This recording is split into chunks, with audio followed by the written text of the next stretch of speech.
what if it's hard enough to just get a computer in the classroom? What are you going to do? So I started looking at more options that involve just what a teacher might have in their classroom. How many of you have smart boards in your classroom? Or interactive whiteboards in some manner? Okay, something? How many of you use them? Okay, cool. That wasn't a loaded question. I just asked because, like, I know a lot of schools that, I need a smart board, I need a smart board, I need a smart board. And they're like, they have the smart board, and then they don't actually do anything with it, you know? And it's like, it's sad. But so I wrote this one program that basically does the same thing as this, except it's intended to be done on a smart board. So like if a kid was coming up here, he's a short kid.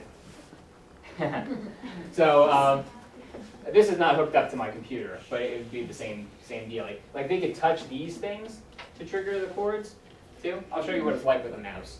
So if I want to play the 1 chord, there it is. You know, and bowling's just the same. There's the 5 chord.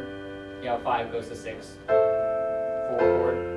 4s go to 5. 4 to 7. It's a predominant chord. Same thing as before.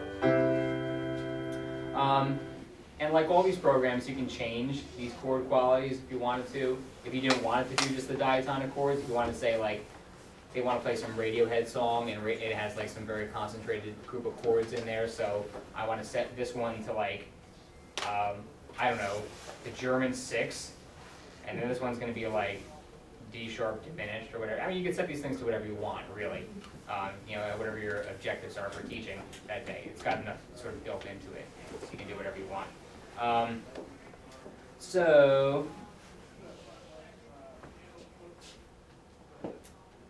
I can set also like a playback style for this thing. So if I wanted it not to be just sustained.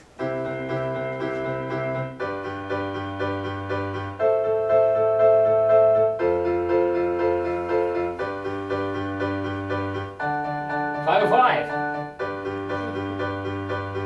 506. That sounds like Bach. Right. Just sit by. Oh gosh, this is so lame.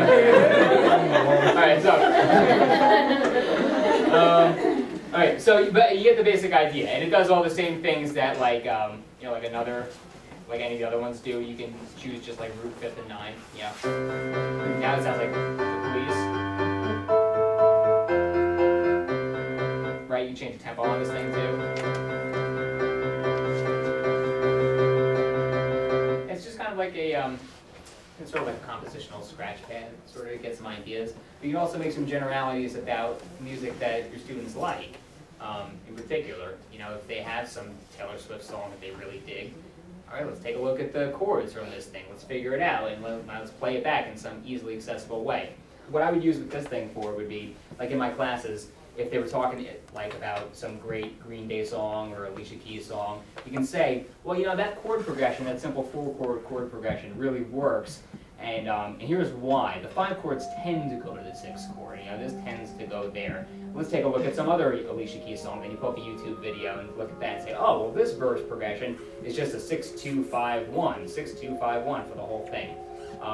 You know a lot of pop music? I mean, one of the cool things about popular music, if you know it, is that the thing that people tend to criticize it for is that it's repetitive, it stays in one diatonic key, and it doesn't really deviate from the diatonic key. Simple rhythms too. Like, how are those like not like the perfect things to talk about as a music teacher? I mean, like trying to find something in Brahms. Well, maybe Brahms is a good example. You know, or like you know, yeah, exactly. Like to find like that simple like chord progression like that, 5-chord progression like that.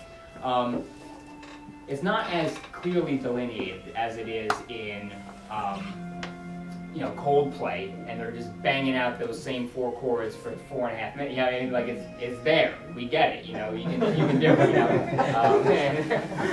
I didn't mean that the way it sounded, but I think I kind of did actually.